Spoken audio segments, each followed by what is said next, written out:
Well, good afternoon. I'm Jan Middleton, the Director of Peer Support and Education. For those of you that joined us on Facebook Live, thank you for your patience. We had a few technical difficulties, so we're going to just do this as a recording, which thank God for multiple options on technology, right? So today we're going to be talking about circulating tumor cells, circulating tumor cell testing, and I know that over the last few years, we've been hearing more and more about liquid biopsies, again, CTCs, and even CTC DNA. As patients, this can all be really confusing. So we want to discuss the benefits of circulating tumor cell testing, how it differs from other liquid biopsies, and how it can provide up-to-date information on your HER2 status. At PRG, we want our patients to understand all their options and how these tests can be used in their treatment. So I'm honored to introduce my guest today. Dr. Jennifer Davids is a graduate of the University of Florida with a focus on drug development and genetics. She's the Director of Patient Advocacy and Community Education at Menarini Silicon Biosystems with 10 years of experience in supporting breast cancer researchers, patients, and physicians with a focus on breast, prostate, and colorectal cancers. So Jenny, thank you for joining me. Thank you for your patience as we work through these technical issues. Oh, it's absolutely my pleasure, Jen. All right, so let's jump right in here. I've got a lot of great questions for you. Let's start with the basics. What are circulating tumor cells? Right. So circulating tumor cells are pieces of the tumor itself that have broken off from your primary tumor or perhaps a metastatic site and are in circulation. So these are intact cells that are just flowing around the bloodstream. We think they may be seeds for metastasis, but there's still emerging science on this. And sometimes these circulating tumor cells can have different biomarkers than the primary tumor itself. Okay. So when and why should someone be tested? Yeah. So having spoken to many patients, and I'm sure many of the members of this group understand quite intimately, there's a lot of anxiety around understanding what is my cancer doing at any given time. So we can initiate circulating tumor cell testing at any time throughout a patient's journey. It can be helpful to have a baseline value. So if you're newly diagnosed, knowing how many circulating tumor cells are in the blood is very helpful for monitoring over time and seeing what trends happen, because trends are typically what have the biggest clinical importance. And we do have both FDA cleared tests around this technology and lab developed tests that can monitor these trends over time and help us understand what is a cancer doing. And then we use kind of a risk-informed strategy to guide the frequency. So someone who has both high risk, perhaps in tumor size and imaging, in gene mutations, may be tested at a more frequent cadence than somebody who has a low risk and slow growing tumor type, or is perhaps in relapse or remission.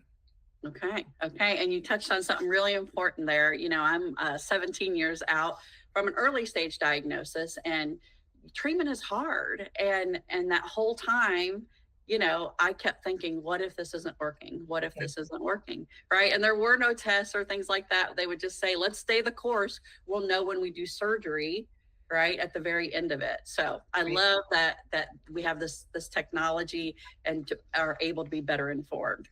So talk a little bit about the benefits of circulating tumor cell testing. So I think we have all of these modalities of testing for monitoring cancer, right? You got your imaging, it's a little expensive, it's a little limited in what kind of size of tumor it can pick up. Then we have things like tumor biopsies, or in some cases bone biopsies, to try to understand where the tumor is going. And they're pretty invasive, right?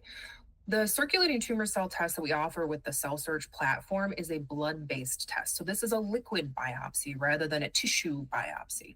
And the nice thing about these is it's relatively easy, although I myself don't enjoy blood draw terribly much, but it's a relatively accessible test. It can be performed by a mobile phlebotomist. So if you have infrastructure challenges or childcare challenges, or just it's hard to get to the hospital, somebody can come to your home and perform this test. So it's easy in the accessibility. It's easy in that we get test results back quickly. For the 3 FDA cleared tests, we have very specific cutoffs that we can use for things like metastatic breast to stratify the higher risk and the lower risk cancers and monitor those trends over time. But we have data in early and to kind of interim stage throughout breast cancers as well. So there's all these modalities that really help drive the utility of a blood test for providing clinical helpful results for a patient throughout the journey. Okay. And I love that. Yeah. Compared to, getting up at 5 a.m. and going in for a biopsy, a blood And draw. it's not fasting because I don't like fasting. I get hungry. Okay. Not fasting. There you go. Lots of good points there. Okay. So next question I have, how can CTC testing provide information about the HER2 status? Brilliant question. So as I mentioned earlier, sometimes biomarkers vary from the primary tumor to the circulating tumor cells. This can happen in about 40% of breast cancer patients.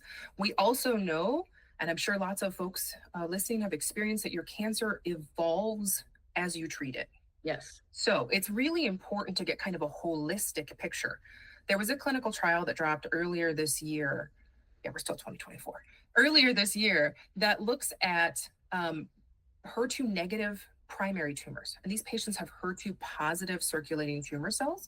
And they were able to intervene early based on the HER2 status of the circulating tumor cells with lapatinib and increase overall survival. So it's by getting this bigger picture and understanding, maybe my tissue biopsy from 5 years ago is HER2 negative, but my blood test shows that I'm HER2 positive currently, that you can make better informed treatment decisions that reflect your current tumor progression. That's great. Love that. Okay. So let's talk about, what do the test results mean, or what do 0 CTCs mean? Absolutely. So in metastatic breast specifically, this is our FDA cleared test that's been out for 20 years. We know that 5 circulating tumor cells is a very important cutoff. So if you have greater than 5 circulating tumor cells and you trend downward over time, it's an increase in your overall survival and progression-free survival. If you stay 5 throughout monitoring, this is one of the poorer outcomes. We don't want that for people. What we want is to take that early flatline signal and go, something's not quite working here. Let's try something else. Best case scenario is that you've got 0 or below 5 for the duration, and this is the best possible outcome. We do occasionally see people that start low and trend high, and that is, again, a signal to intervene. So if you have, for instance, if you're in remission, and you have 0 circulating tumor cells on, say, an annual test for 8 years, life is good. And then all of a sudden you start to see 1 or 2, maybe 3 or 4, but there's some kind of positive signal here. We know any form of liquid biopsy will detect before imaging does, because it requires about a centimeter mass size. So those can be early signals for a patient who's been in a pretty durable remission, that they may want to layer on some new investigational tests to check in on what's going on with that cancer. So 0 is always good, but when it changes away from 0, it's also informative. Excellent. Excellent. Okay. So we've talked about what the test looks like, results. How often should it be done? So for people who have something like a high risk profile, you may start with a baseline, which may be when you're newly diagnosed or just at a point before you've started a new line of therapy. We want to find where you are, and we can monitor after that therapy. So those may be an initial baseline, and then perhaps 2 weeks later, you might get a, hey, how is this working kind of test? And then you and your doctor can figure out a cadence that might be monthly, might be quarterly, to check in and make sure that's working. But for someone like I mentioned, who's perhaps in stable remission, it may just be an annual test to touch base. So we use this risk-informed strategy to allow patients to also have some agency. So if you're a little uncertain, you could perhaps say to your doctor, hey, I'm not as comfortable with 1 year. Could we do 6 weeks or 6 months probably? But they do have a little bit of opportunity to have some voice and do some anxiety mitigation, because they're always troubling, right? Like, everybody's progressing along their own journey at their own way. There's so many forks in the road that if we can help provide a little bit of guidance on what direction to go, it's a pretty easy test to be able to provide that with. Yeah. So if someone, wants to do this, how can they get tested? So these tests are available through prescription use only through your physician. Okay. But we have a couple of tools to be able to either help you educate your physician to bring the test into their office, or help you find a physician who is currently offering the test.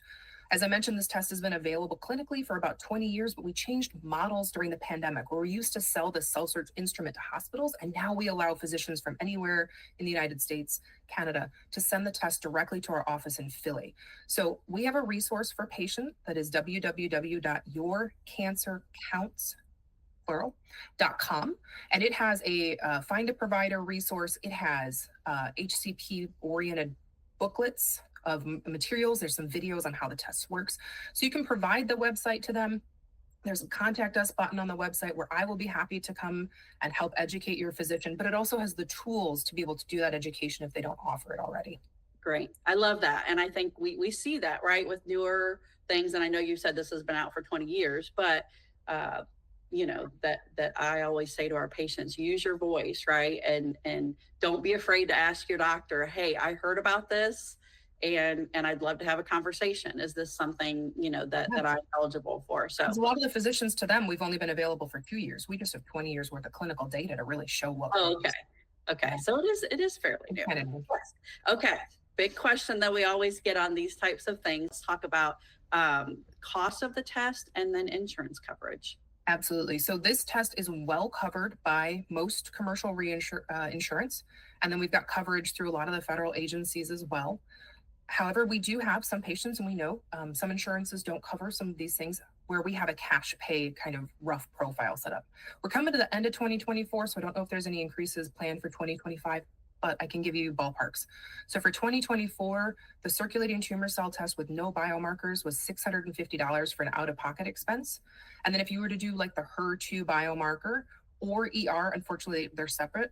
Those are $750 compared to $650. So it's just $150 add-on, but we cannot do 2 biomarkers off the same tube of blood due to instrument limitations right now. But for most people, it's a pretty affordable thing. And then the direct cost varies because it's always how far are you into your copay? You know, how much of your deductible have you spent? But we try to do everything we can, and we do not balance bill. We will do all of the letters of appeal on your behalf. Awesome. Okay. So we also, you know, again, for someone, a novice like me, you know, if you even like Google CTC, sometimes CTC DNA pops up as a result. So help us clear that up a little bit. What is the difference between CTC testing and ctDNA testing? Absolutely. So circulating tumor cells are whole cells. They're intact and they're out floating around, and we're either looking at the total number of them, that's the usual test, or for biomarkers, we're looking at little markers either on the surface or in the goop of the cell. Circulating tumor DNA is a cell that is broken apart, and now its DNA has been chewed up and is floating around in circulation, which makes it very easy, if there's enough of it, to be able to pull out of the blood and then do genetic testing on. So these are generally going to look at specific mutations. In breast, many of us heard, right, of BRCA, or you'll maybe hear about HER2 amplification. So we can look at the protein, but we can also, through ctDNA testing, look at the gene for HER2. Or we can look at, is BRCA present, or is it mutated in some way, shape, or form? So the circulating tumor cell DNA is a subset even of that. So ctDNA, basically anything that's out in your bloodstream from a tumor, because there is just general DNA floating around. But there's ways these tests have refined to find just the tumor DNA. And then CTCs, we're mostly looking at the count and then what are the protein biomarkers on them. So they provide very complementary information. And on that patient website, we also do, I believe, have a whole white paper written for patients on what is CTCs, what is ctDNA, and how do they work together to get you the best results for your journey.